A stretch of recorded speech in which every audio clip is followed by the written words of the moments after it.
Canelo versus Jaime Munguia is a fight that a lot of people have been waiting for. It's definitely a fight that a lot of people have been talking about for years. Like I mentioned in the past, we've been hearing about Jaime Munguia potentially coming in there and upsetting Canelo and upsetting the apple cart ever since HBO was back in boxing. Ever since Munguia was fighting on HBO, we've heard those guys talking about it. So even though at the time it was kind of like it was a far-fetched idea, to be perfectly honest with you. It seemed crazy to be talking about a guy who was that young, who had that many flaws in his game, going in there and realistically having even a remote chance of beating Canelo. But fast forward all these years, and here we are now. The hardcore fans amongst us, we've been wanting to see him fight Benavidez for a while. It's gotten to the point where even casual fans are mentioning how they want to see him fight Benavidez, or that's the fight that we wish we would be seeing and the build up to it and everything right now. Nevertheless, when they announced that we're going to be getting Jaime Munguia, it wasn't like some crazy letdown. It wasn't some crazy disappointment. It wasn't where we were looking and we were thinking, what's going on here? How are they going to make money? Or how is this even competitive? Is he going to blow this dude out? Those weren't the conversations that we were having. Primarily because of what we've seen Jaime Munguia do in the last few years, I'll say. He's gone out there and he's continually progressed as a fighter. 27 years old, big guy, hard puncher, fast hands, combination puncher, really fluid, likes to come forward and be aggressive, goes to the body well, does a lot of good things. We've seen him get caught with some shots, right? We've seen him get caught with some shots, man. Think about the way Derevianchenko was just lighting him up. And it wasn't just that he was lighting him up, it was the way in which he was lighting him up. Derevianchenko is not a big puncher. I mean, he can crack, but can he crack like Canelo? Can he actually really truly get in there and get after it like that? Is he going to be able to get in there and find all those same opportunities? Does he have the slickness in his game? Is he able to catch and counter the same, or catch and shoot when he's counter punching the same way? Can he use the same type of head movement? Is he able to go in there and close the distance as much, set the traps and the feints? Look, I don't think anybody's going to go out there and say that Derevianchenko is on the same level as Canelo. But we saw all those times he was able to light Munguia up. He was actually able to hurt Munguia at one point, had him staggered a little bit. And then you think about it. If he was able to go in there and land those shots, what's Canelo going to be able to do? Look, I'm going to be perfectly honest with you. When we're talking about this fight, if we're talking about Jaime Munguia getting a win, it's coming as a puncher's chance. That's it. I don't mean to knock the guy. I think he's built himself up a lot. I think he's done really well. I think he's continued to evolve as a fighter. One of the things that I give him credit for, it's kind of a double-edged sword, but one of the things that I give him credit for is that he knows who he is.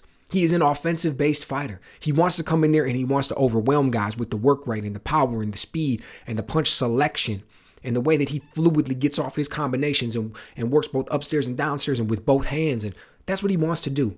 He understands that. He knows who he is. That's the way he executes his game plan. He even hooked up with a coach that just completely believes in that style in Freddie Roach.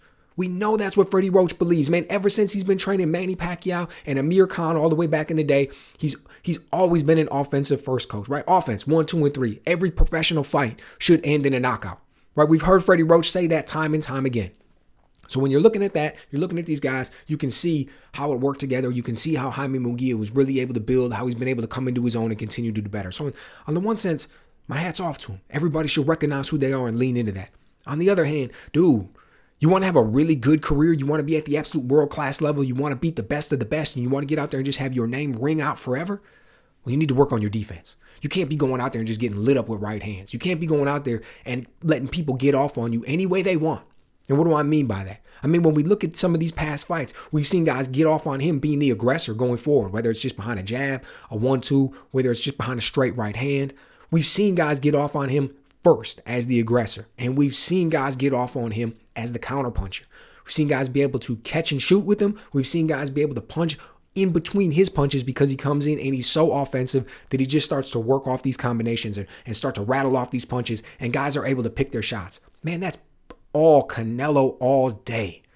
Canelo loves doing that, man. Canelo's an awesome counterpuncher. Canelo loves being a sniper. Canelo loves using his timing and his ring IQ and his feints and his positioning to get into that perfect spot and then land that one big shot on you. We've seen it time and time again, and we've also seen him even lean into it more as he's continued to progress throughout his career, as he's moved up in weight classes. I think that's exactly what we're going to see in this fight. I think we're going to see Jaime Munguia be who he is, in the sense that he wants to be aggressive. He wants to come forward. He wants to bring the pressure. He wants to be a get-off first fighter with the higher work rate. He wants to go in there and let the older fighter know that I'm the younger guy. I'm the guy who's got all the gas in the tank. I'm fresher, I'm stronger, I'm bigger. This is going to be a rough night for you all night long. That's the way he's going to want to fight this fight. And he's going to go in there and he's going to try to land big shots.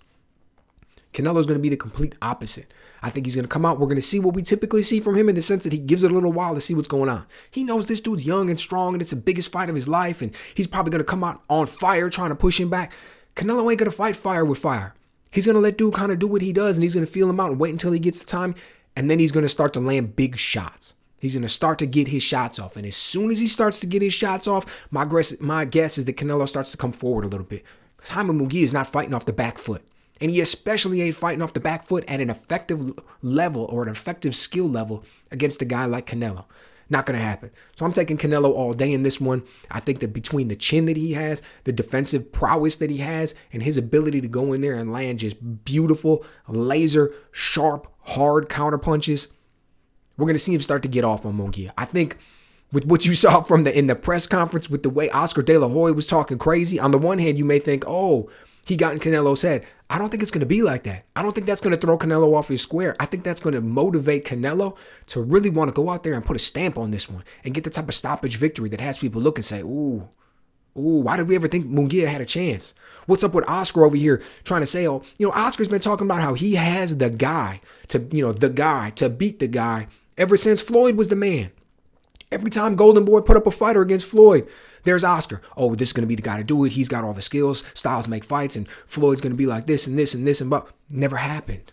Now all of a sudden we see him saying the same thing against. He's going to go in there. Canelo's an old fighter. He's an old 33, and Munguia's this young guy, and he's going to be able to do this, this, and this. Some of those statements are true. None of that means that Munguia is going to be able to get the win. I don't think he's going to get the win in this one. So let me know what you guys think. Am I underestimating what Munguia brings to the table? Am I overestimating where Canelo's at? Is this going to be the time when he just all of a sudden wakes up and overnight the man looks old? Let me know what you guys think.